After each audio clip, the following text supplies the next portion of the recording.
Audiolibro Un curso de milagros. Manual para el maestro. Capítulo 17. Cómo lidian los maestros de Dios con los pensamientos mágicos. Esta es una pregunta crucial tanto para el maestro como para el alumno.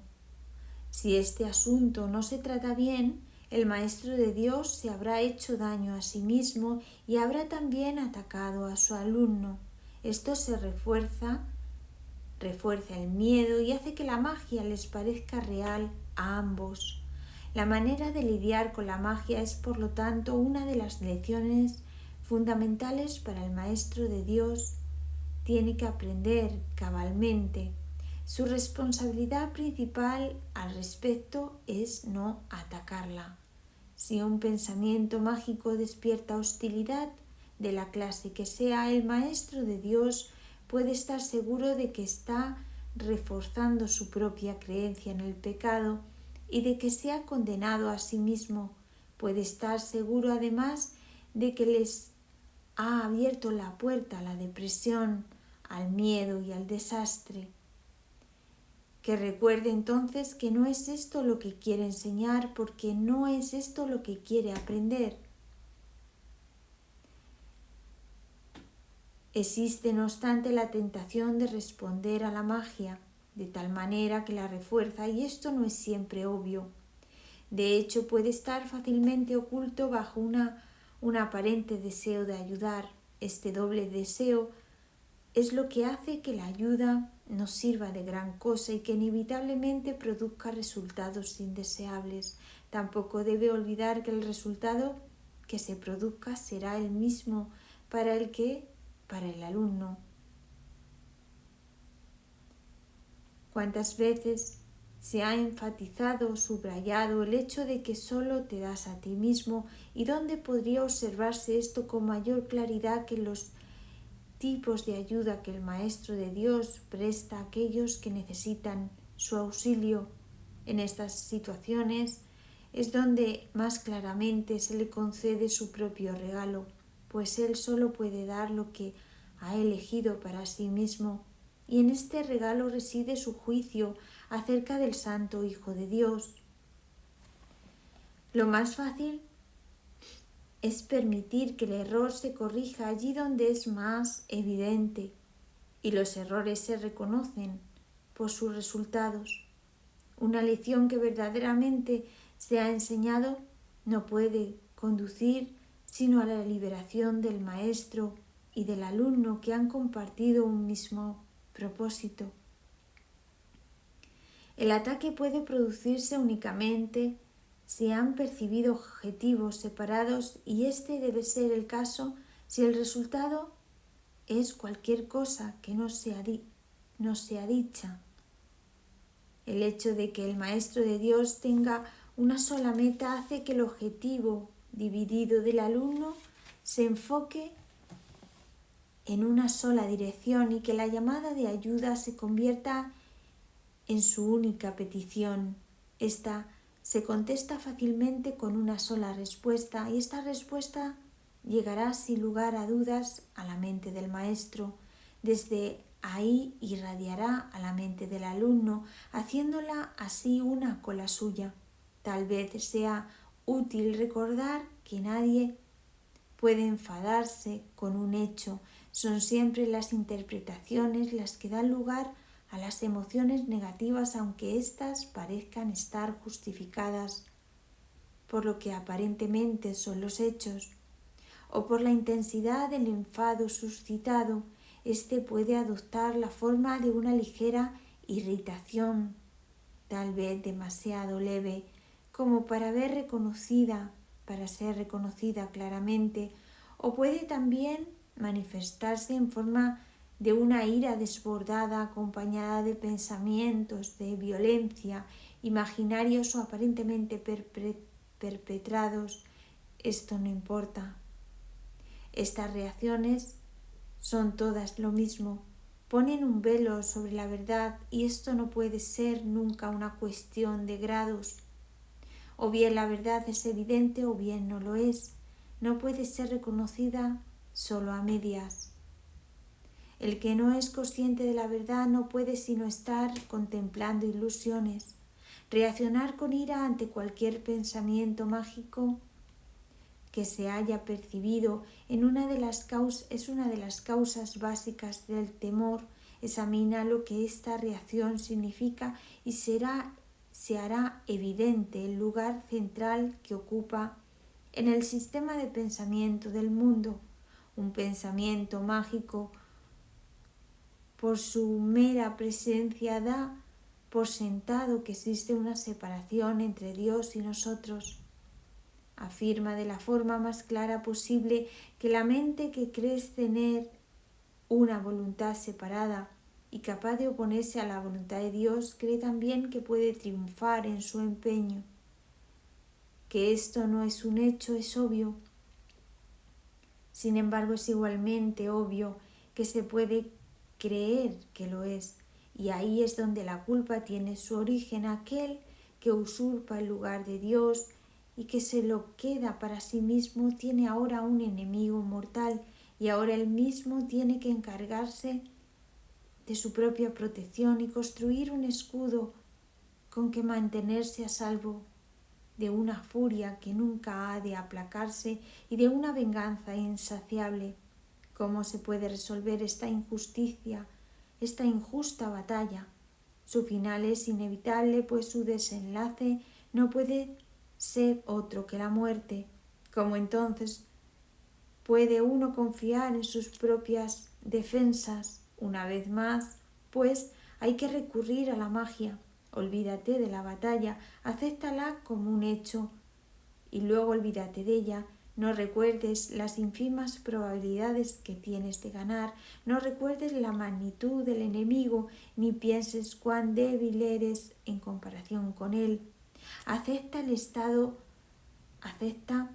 tu estado de separación, pero no recuerdes cómo se originó. Cree que has ganado,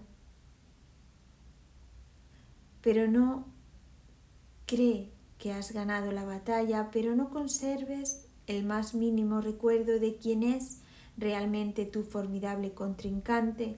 Al proyectar tu olvido sobre él, te parecerá que él se ha olvidado también. Mas ¿cuál va a ser ahora tu oración ante todos los pensamientos mágicos? No pueden sino volver a despertar tu culpabilidad durmiente que has ocultado, pero no abandonado. Cada uno le dice claramente a tu mente atemorizada: has usurpado el lugar de Dios. No creas que Él se ha olvidado. Aquí es donde más vivamente se ve reflejado el temor a Dios, pues en ese pensamiento la culpabilidad ha elevado la locura al trono de Dios mismo, y ahora ya no queda ninguna esperanza excepto la de matar. En eso estriba ahora la salvación. Un padre iracundo persigue a su hijo culpable.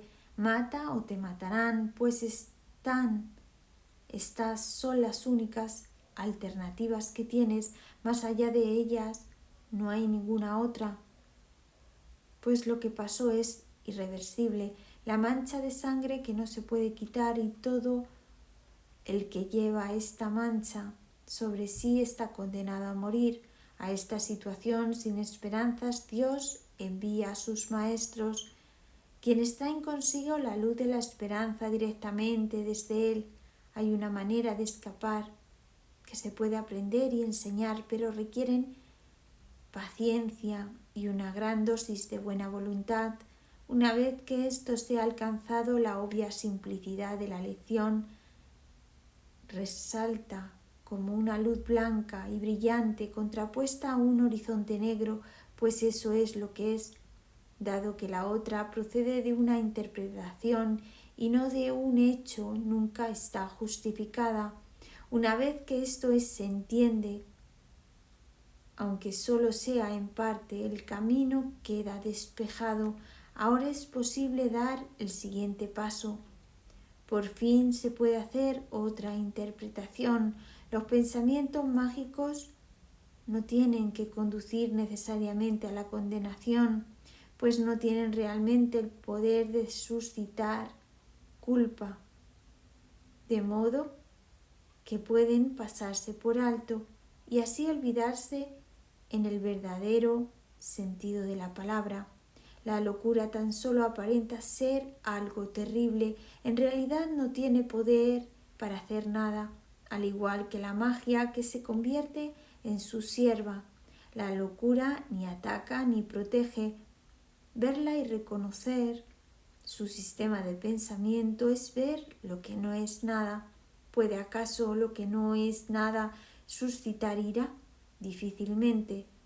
Recuerda, Maestro de Dios, que la ira reconoce una realidad que no existe. No obstante, es un testigo indigno de que tú crees en ella como si se tratase de un hecho. Y ahora no podrás escapar hasta que te des cuenta de que has estado reaccionando a tus propias interpretaciones, las cuales habías proyectado sobre el mundo externo. Permite que se te despoje de esa siniestra espada. La muerte no existe, la espada tampoco. El temor a Dios carece de causa. Su amor, en cambio, es la causa de todo lo que está más allá de todo temor y es por lo tanto por siempre real y eternamente verdad.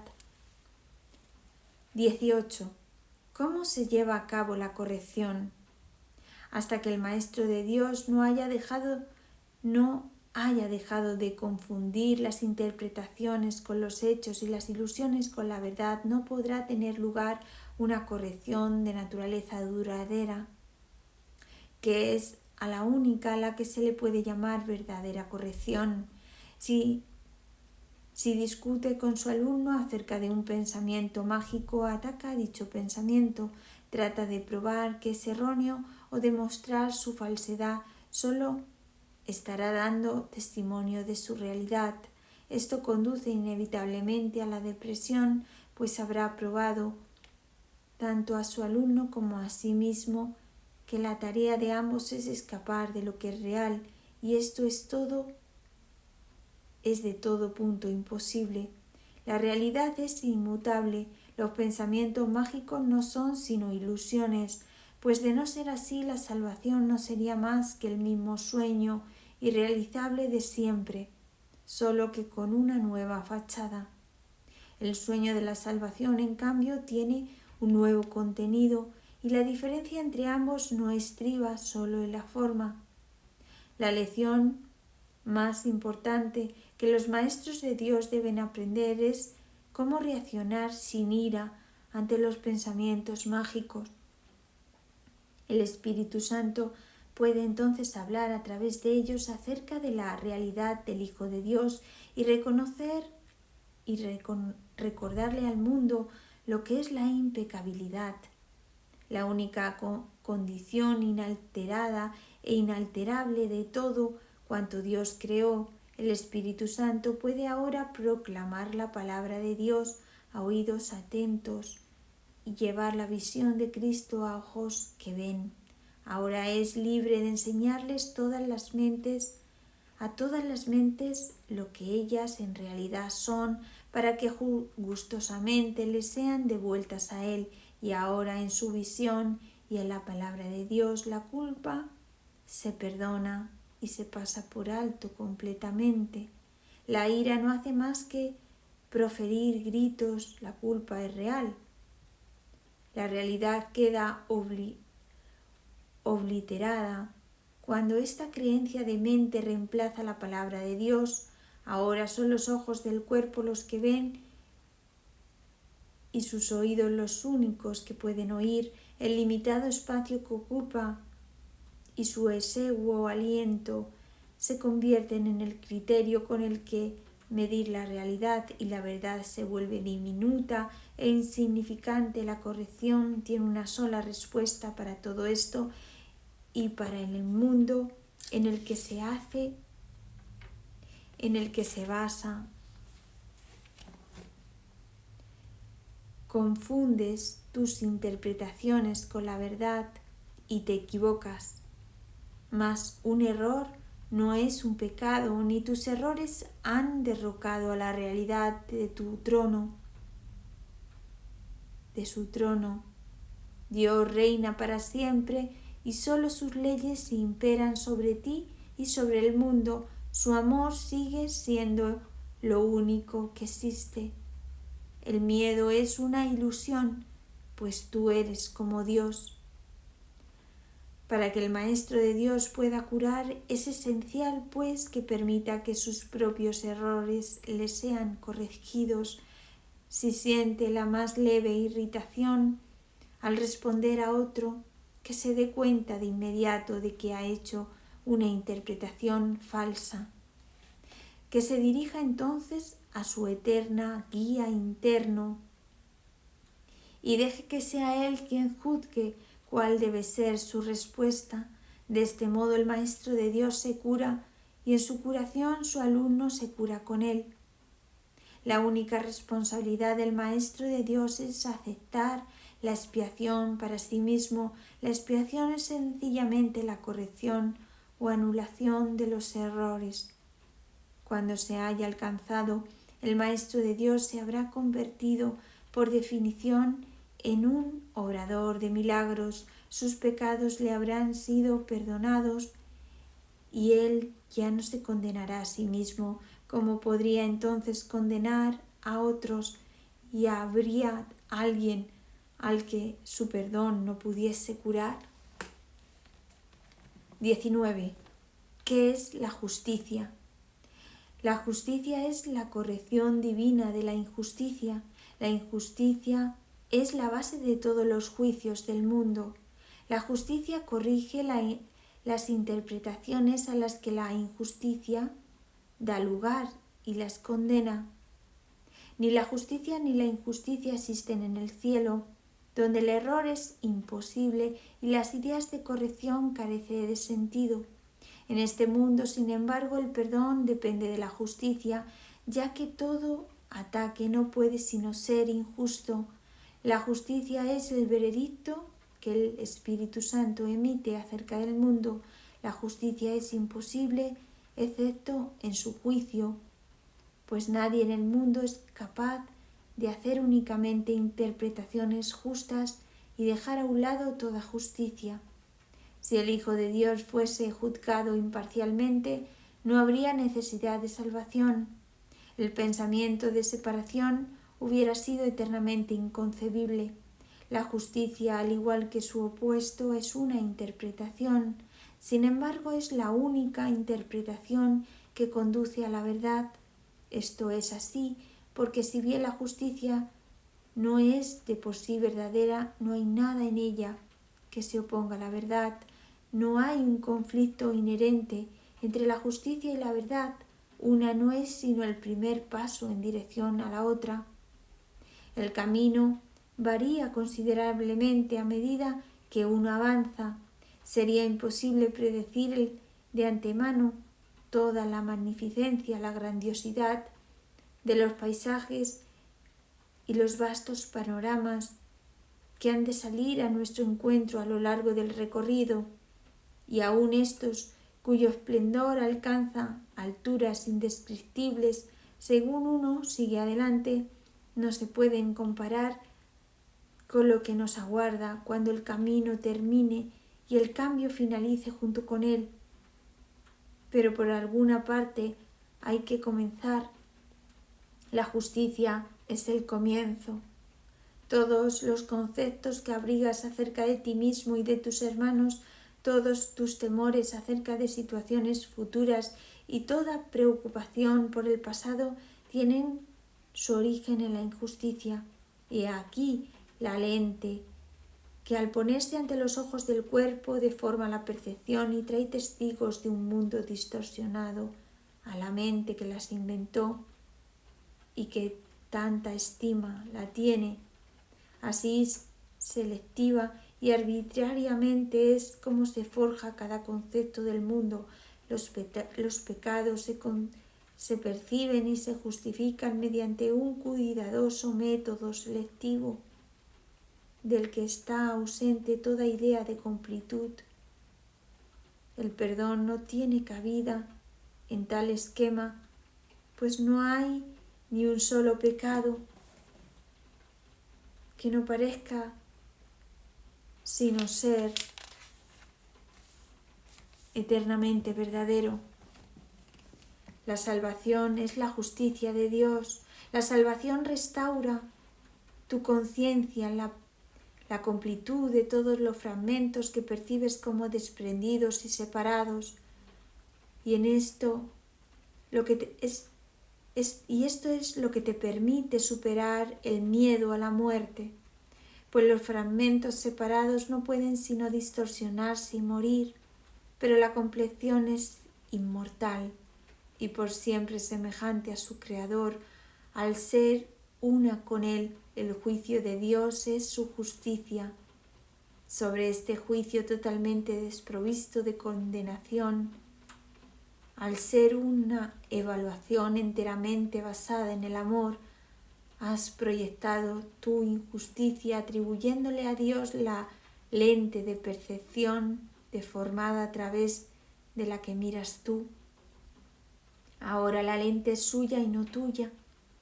Ahora tienes miedo de Él y no te das cuenta de que odias y temes a tu propio ser como si de tu enemigo se tratase. Implora la justicia de Dios y no confundas su misericordia con tu demencia. La percepción puede dar forma a cualquier imagen que la mente desee ver. Ten presente esto, pues en esto estriba el que veas el cielo o el infierno según elijas.